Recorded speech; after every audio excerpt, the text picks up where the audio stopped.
once again may gagawin tayo ngayong Samsung. Ito ang model niya UA50 AU800 8000G. Yan yung model niya, Samsung. So ang sira nito guys is nagpo-protect siya, no? Ito, tinanggal ko na yung tornilyo. Tinanggal ko na kasi mahirap kasi tanggalin yung takip nito eh. Ibababa ko lang guys yung takip. Ito siya guys. So medyo mainit sa ating gawaan. So ang sira nito guys, nagpo-protect siya dahil sa ito nagre-red light blinking. Testingin natin. Ito ang plugins natin. Namamatay siya. Ngayon kung mapapansin natin, iilaw siya, ayan o. Ayan o, namatay siya kaagad. Tapos, magbi-blinking yung kanyang red light dito. Tapos mag-auto restart siya. Mabubuhay siya ulit. Tapos, mamatay ulit siya. Ayan, nabuhay siya o. Pero namatay siya kaagad. So, yon. So, gagawin natin, ihang natin yung kanya, yung flex. Ito. Ihang natin yung ribbon kung magtutuloy ang kanyang power.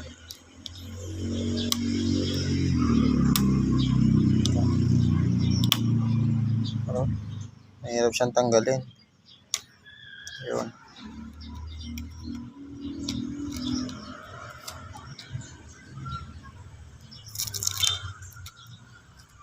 Yan.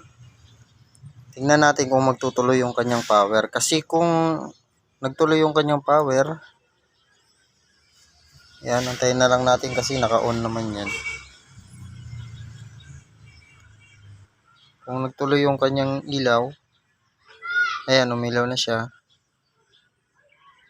Tingnan natin kung mamamatay. Kung hindi siya namamatay, ibig sabihin may tama yung kanyang panel, yung kanyang panel board. So, hindi kagaya nung kanina, nasaglit lang namatay yung ilaw niya. Ngayon, hindi na siya namamatay. O, ibig sabihin, mga guys, may sira yung kanyang panel, yung screen, yung LCD. Ayan yung panel niya. Kaya ang gagawin natin, ibabalik natin yung ribbon. Itignan natin. Ayan, balik natin. Ito. Tapos subukan natin ihang tong kanyang left side. Kung hindi siya mamatay. Ayan. Saksak natin ulit. Yun, umandar siya. So, nangyari, nag-off pa rin siya. Ay, nabuhay siya. So, check natin yung LCD. Ihang natin. Itaas ko lang mga lods. Tataas ko yung kanyang LCD. Ayun, wala siyang display. Ano? Buhay siya pero wala siyang display. Ngayon, baka siguro kailangan na may nakasaksak dito sa kabila. Kailangan niya siguro nakalagay. O kaya naman, may tama yung kabila. Yan. Testing muna natin. So, may naka-ready akong tape dito. Subukan muna nating takpan itong kabila niya. Yan. Pupos ko lang mga loads. So, lalagyan ko lang ng ibablock ko lang yung kanyang CKB1 hanggang CKB8. Yung papunta rito, guys. Diyan.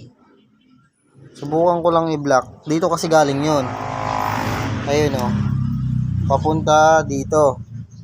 Ngayon, kaysa mag-cutting ako dito, so gagawin ko, ibablock ko na lang siya dito. Ayun o, yung linya niya na yan, mga lods. Yan.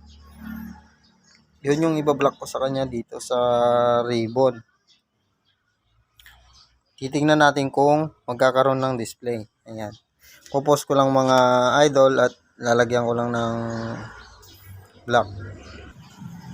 Ito na siya mga guys, oh. Nalagyan ko na siya ng tape. So mapapansin nyo ito. Yun. May tape na siya, oh. Dito. So medyo hindi lang harata kasi transparent. So yun, lalagay ko na natin guys. Ito.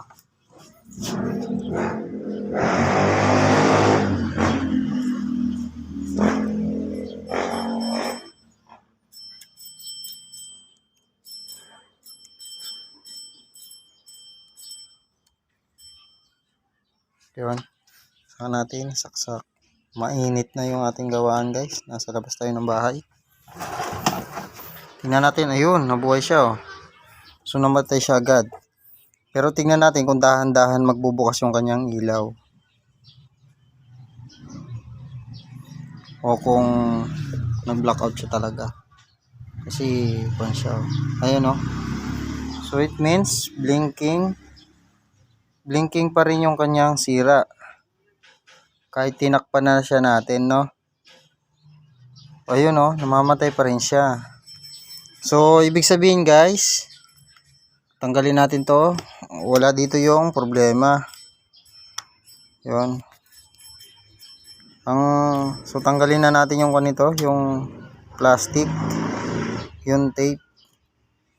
So ang problema guys, dahil wala dyan, same pa rin yung kanyang sira. So dako tayo dito. So ang gagawin natin, dito sa kanyang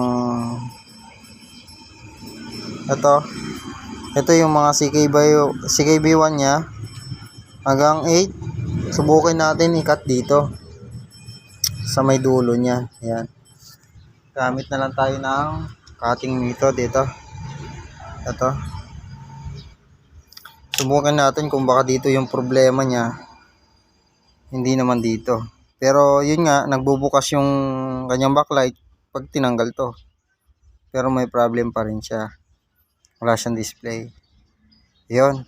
Try natin sa kabila mga idol. Pupush ko lang muna to. At ibabalik ko lang muna to. Try ko lang i-cut. Kasi wala kasing maghahawak ng phone. Ngayon update ko kayo guys pagka nakat ko na. Ayan. Alright guys. Ito. Nakat na natin. Ayun siya. Gamitan natin ng magnifying glass.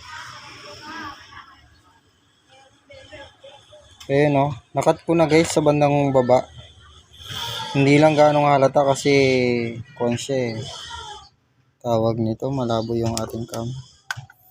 So kinat ko na siya guys mula dito sa ito 1 to 8 yung kanyang clock na kinat ko sa kanya.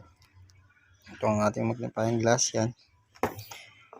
Ngayon testing muna natin. Saksak natin guys. Sana umubra na. Yan. So obserba natin yung kanyang ilaw. Kung iilaw siya. Matagal siya. Ayun. May ilaw siya, oh. May ilaw na siya. Ayun, medyo nagtagal yung kanyang backlight, oh. May backlight siya, oh. Kita naman. So ngayon, check natin yung kwan. Kailangan ko na tagahawak ng cellphone para masilip natin. Kasi kung isang kamay ko lang dito sa gitna to, 50 inches kasi ito medyo malaki. Alanganin. Kailangan dalawang kamay yung may hawak dito. Kaya hanap tayo ng katulong para makita natin yung display niya kung okay. Yan. Ito na guys, nakahanap tayo ng tagahawak ng cellphone. Yan. Titignan natin display niya kung okay. Ayun guys, oh. So meron na siyang display.